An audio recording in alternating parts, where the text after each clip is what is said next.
Hey, everybody. Welcome back to another episode of the Andy Storch Show. I am doing this one live, and this is live on Facebook, I should say. And this is a podcast, of course, where we can come together to starve our fears, follow our dreams, and really pursue fulfilling our true potential because we have so much potential. Each and every one of us have the potential to achieve so much in life, to do so many things, to impact the lives of others, and to really make a difference in the world.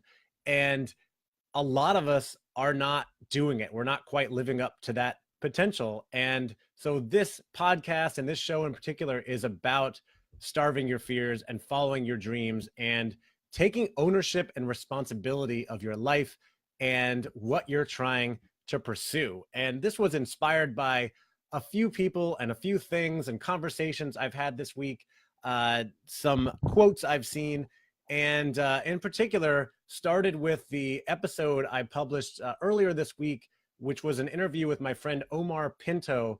And Omar, in that episode, not only did he tell his awesome story about how he grew up and the challenges he had growing up in California in a Latino family and not really knowing what his identity was and being, out achieved by his sister, if you will. But how he got caught up in drug addiction and working for a company that didn't match his values and the changes he made to turn his life around. At some point, he hit rock bottom and he had to make some big changes. And his story is fantastic. But one of the things he mentioned in that interview that I hadn't watched before was a video of Steve Harvey talking about how you have to jump. And I think the video is called Jump. You can look for it on YouTube. I'll put a link in the comments later. My friend Vincent Pugliese also posted it in the Total Life Freedom group that I belong to after Omar mentioned it there. And it's an interesting video because it's Steve Harvey talking to the audience of the show that he hosts, I think supposedly off camera, but it got caught on camera and went viral, of course. And it's all about how if you have dreams, you have something you want to pursue, you have something you want to achieve, that it's not going to happen if you're sitting around feeling sorry for yourself or blaming other people or being a victim. It's only going to happen. You're only going to achieve those goals and that dream if you jump. You've got to jump. You've got to take a chance. If you want to try being an entrepreneur or start a business, at some point you've got to jump. If you want to improve your relationship or get into a better relationship, at some point you've got to have those conversations. You've got to jump. You got to take a chance. And so many great things in life happen because people take a risk. They take a chance, and they take responsibility for their lives, their actions, and really go after what they want to achieve. I posted a quote from Jim Rohn a couple days ago on Facebook, and the quote is, "Successful people do what unsuccessful people are not willing to do. Don't wish it were easier. Wish you were better." And I added to that you need to then take action. So if you sit around thinking about how bad your life is and being a victim, things are not going to get any better, right? You've got to find a way to take responsibility for your life and your actions and where you are and figure out what you can do to make a difference. My friend Scott Swanson just joined. What's up, Scott? Scott is a perfect example of someone who recognized where his life was and what was causing so much misery to him and making major changes. He made the jump. He had important conversations with his wife, and now he's sharing his story. And in fact, I'm going to be sharing his story on this podcast very soon. His interview is in the queue. So good to see you on there, Scott. But going back to this quote from Jim Rohn, successful people do what unsuccessful people are not willing to do. And that's that they jump, they take action, they see where the gap is between where they are and where they want to be. And they write down their goals. They figure out the path for how they're going to get to where they want to be. And then they start taking action. They don't expect it to be easy. And I'm seeing a lot of friends doing this now. I'm trying to do this as well. And I'm inspired by so many people. And I'm trying to surround myself regularly with people who are doing this. So a few examples that I wrote down, and there are so many more. Scott Swanson is one, and he'll be on this podcast soon. Earlier this week, I went to Dallas, and I had the pleasure of staying with a guy that I just got to know recently, Chris Williams, and his family in Dallas. And Chris is another example of this. He just left his job in software sales to try his hand at becoming a financial advisor. And he's studying for all the exams right now. 38 years old, 1 year younger than me, and decided, hey, it's now or never. Let's take the risk and let's make the career change and take a jump. So many people wait until they're older, or they never do it at all because they're afraid, oh, I already have this great salary. Even though I don't like my job, I don't like my career, I'm traveling all the time, I don't like doing that, but it's too risky to make a change. But he's making that jump, took a pay cut to jump into this new career. And you know what? He's taking it very seriously. I think it's going to work out for him. But even if it doesn't, at least he can say that, you know, he took a chance, right? He gave it a shot. And I want to be able to say the same thing. Some other friends that have inspired me recently. I mean, my friend and mentor, Vincent Pugliese, has done a lot of this in his career and now works with a lot of other people to do it. Always inspired by him. My good friend, Ken Carfagno, who's in my mastermind group, he just made a big jump, moving from upstate New York down to Philadelphia to be closer with his family, sold his business, starting a new business, getting into coaching, and believing in himself that people will come to him, that he can help so many people, and that he will be a successful coach. And I'm confident he will be. Another guy in my mastermind group named JT Weatherford just has quit his job as a nurse to become a full-time contractor and handyman in Colorado. He's a craftsman. And by the way, if you're in the Colorado Springs area, and you need some work done in your house, let me know, because I got the guy for you. But he's booked up almost 6 months in advance now because he's freaking awesome. Ben Killoy, my friend who just visited me from Wisconsin on Sundays, doing a ton of work to launch a new podcast and a new business. And he has a dream that he shared with me that he's pursuing, and he is making that jump. He's willing to pursue it and give it a shot. He's not holding back just because it's safe to stay in the job and not try to do these new things. My business partner and good friend, Bennett Phillips, has been getting up early every morning to pursue his dream of writing children's books. And he's thousands of words in to writing his first book, which is so awesome, really cool. And we're always pushing each other on doing different things, following our dreams, as well as growing our business. My friend Helen Packham, who just joined, hi Helen, from the UK. We met at Upreneur Summit, where I met so many people who are doing these things, right? Who are taking chances, who are putting themselves out there, putting content out there to help others, and they're jumping.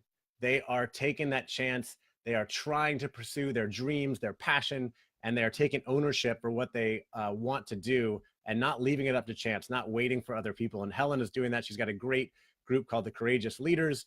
She's helping people become more successful, become seen as experts as entrepreneurs, and get on speaking stages, and has been posting some really great content on this stuff as well.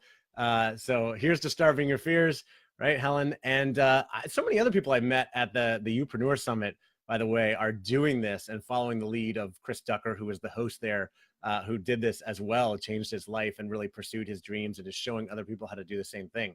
So here's how I'm following my own advice and taking chances and following my dreams. If you think about it, I started making some big changes a couple of years ago. I discovered this idea of coaching. So I went and got certified as a coach and started working with people, and discovered that I love doing that. I started joining masterminds. The one I'm in for the last 18 months in Vincent Pugliese's Total Life Freedom Group. Highly recommend that group. I left my job at BTS about 13 months ago to become an independent consultant with APG. And I'm so glad I did. It's so easy to stay where you are and not take that risk, even though there are so many things calling to you and pulling to you. And my friend Tuan Nguyen just joined. This guy is a perfect example of pursuing business after business and following his dreams and helping others. Thank you, Tuan, for joining. So I left that job about a year ago to pursue my own business. I am absolutely loving it. I'm very optimistic about where things are going. Even if it doesn't work out, I know I can go do something else, and I'll be so happy that at least I gave it a shot. I've been attending so many great conferences lately because I've been willing to put the money down and take a risk and get on a plane and go to things like the Best Year Ever event in San Diego, podcast movement in Anaheim and in Philadelphia, the Youpreneur Summit in London. Courtney and I went to the Unleash the Power Within, the Tony Robbins event in West Palm Beach a year ago. And all of those have been life-changing in the lessons we've learned, and especially the people that we've been meeting. I've started 3 different podcasts, putting myself out there more and more, not just with interviews, but with solo episodes like this, and creating content that I think can be helpful to others, and sharing more of my thoughts and my energy, and taking inspiration from others and trying to spread that around, and not worrying about judgment or what other people think, which used to hold me back so much. And I know it holds so many people back when you feel like you've got some great things that you want to share, but you're just afraid of what's going to happen if I put myself out there. What's going to, how are people going to perceive me? What's my mom going to think? What's my friends from high school going to think? What's, I don't know, Chris 67894 going to think from some other place that I don't even know them? Who cares? Get your stuff out there. You've got to jump. You've got to take a chance. You've got to starve your fears and start to follow your dreams and start to do the things that you want to do. Michael McGreevy just joined, another example of a guy who has completely followed his dreams, taken that chance, left his construction business to become a full-time coach. Michael, I was just listening to your podcast the other day, The Entrepreneurial Family Man, where you were telling your story about how you did that, and such important stories over there. And it wasn't all successful, right? There have been failures along the way as well, as there always will be. And we learn from those, and that's how we get better and better. So I mentioned I started these podcasts. I started posting videos on social media, despite the fear that I had of the judgment that might come from that. I've invested nearly $10,000 in going to conferences this year with no idea of what the return would be, but I'm pretty confident and optimistic that it will give me a return. If it's not directly in terms of clients and financial return, I know I'm getting it in terms of knowledge and the connections I'm making, the people I'm making, the friends I'm making, the people I'm meeting. And I started being myself more, embracing my personality, acting more assertive and confident with clients. These are different ways where I am starting to really own it, take my own advice, and go after it. I also just made a pretty big investment in that I just hired a virtual assistant. She's in the Philippines. I've never had anyone really working for me before as an assistant. And I kept hearing all this advice and from other people that are doing this, and decided to finally jump in. And the timing could not be more perfect, because I think that the girl I found, Nicole, to work with me is just awesome. It's only been a few days so far, honeymoon phase, but I'm really excited about us working together and how she can help me with my business. But it's a risk, right? I'm taking a chance. I'm making an investment in myself and my business. And I don't know where it's going to go, but I'm pretty optimistic that it's going to work out.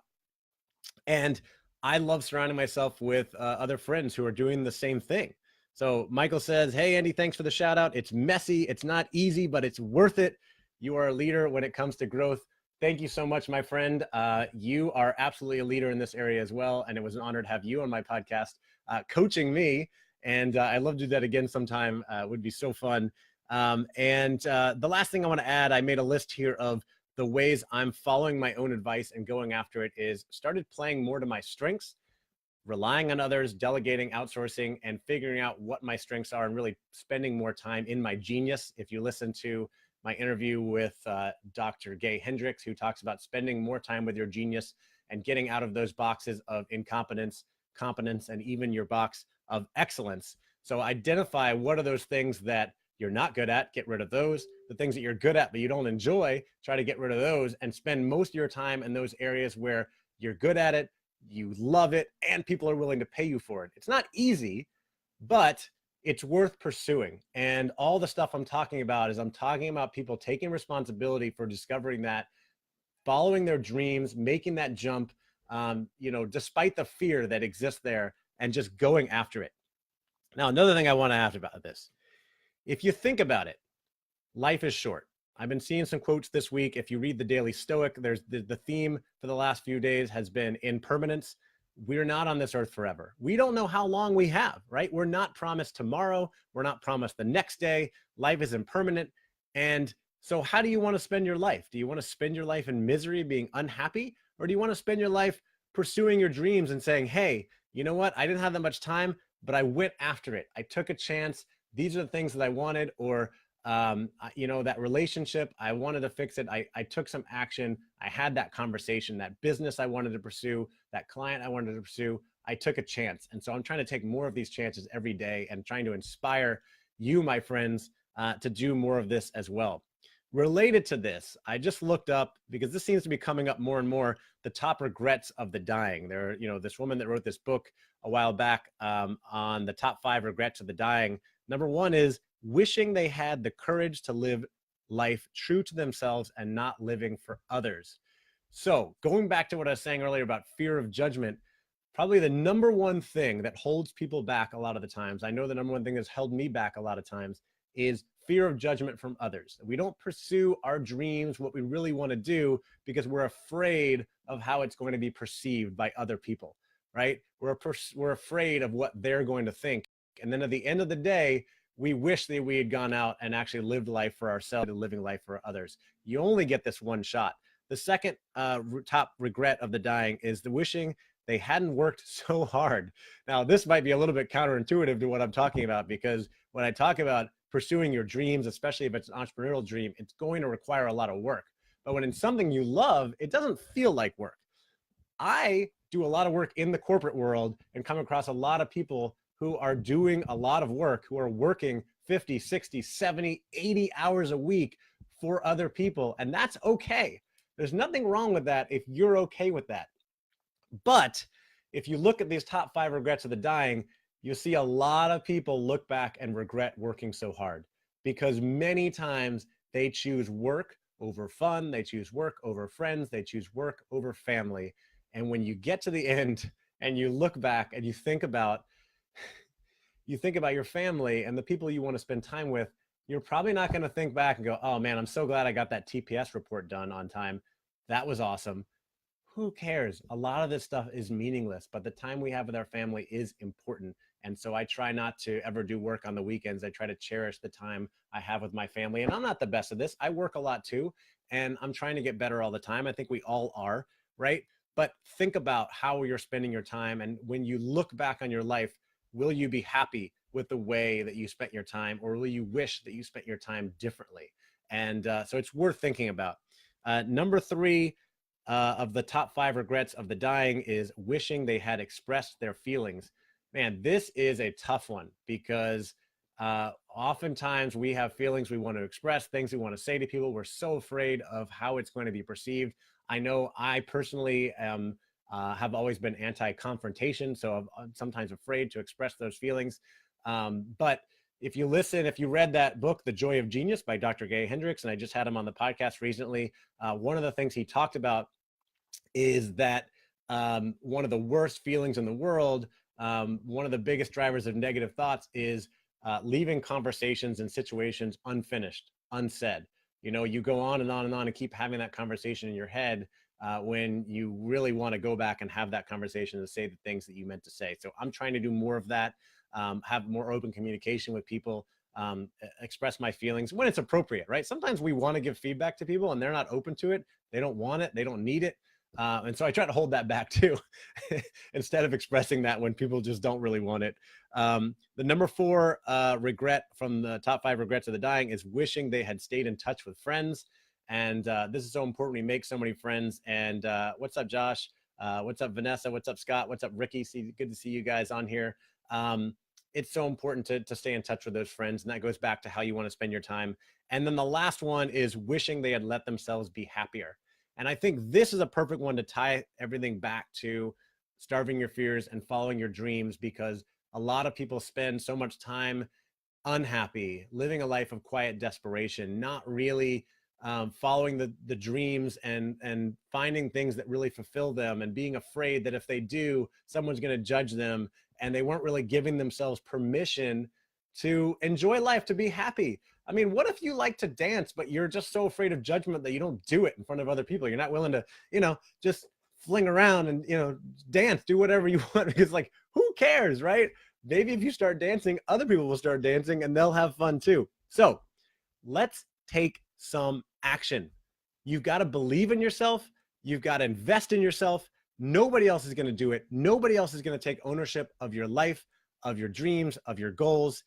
Like I said in a post I put on Facebook yesterday, if you want more shots, you want more chances, you want more opportunities, you want more success, you want more people to believe in you, you have to start by believing in yourself. You've got to believe in yourself. You've got to set those goals. You've got to start taking action. Nobody cares more about you and your life and your business and your goals and your dreams than you do.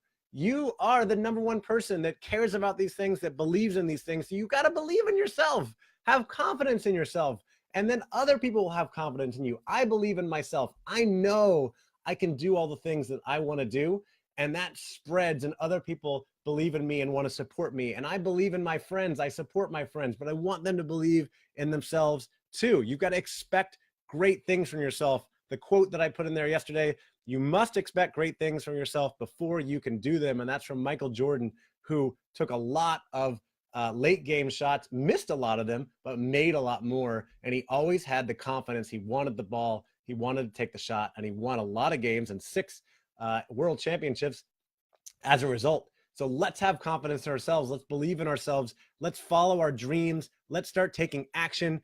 We can't let the challenges stop us, because challenges are going to come up.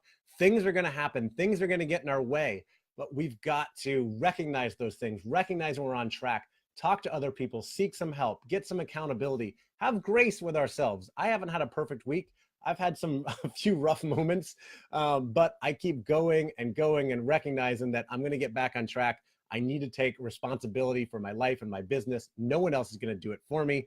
And that's why I encourage you, my friends, to keep moving, to starve your fears, to follow your dreams, and live life to the fullest extent, and achieve your true potential so you can inspire other people to do the same thing. That's what I'm trying to do with my life. I hope you will do the same thing. I thank you for tuning in, whether it's to the video or to this podcast. I appreciate every single one of you who listen and who provide value to my life. And I hope you have an awesome day, an awesome weekend, and a fantastic end to your year. Cheers.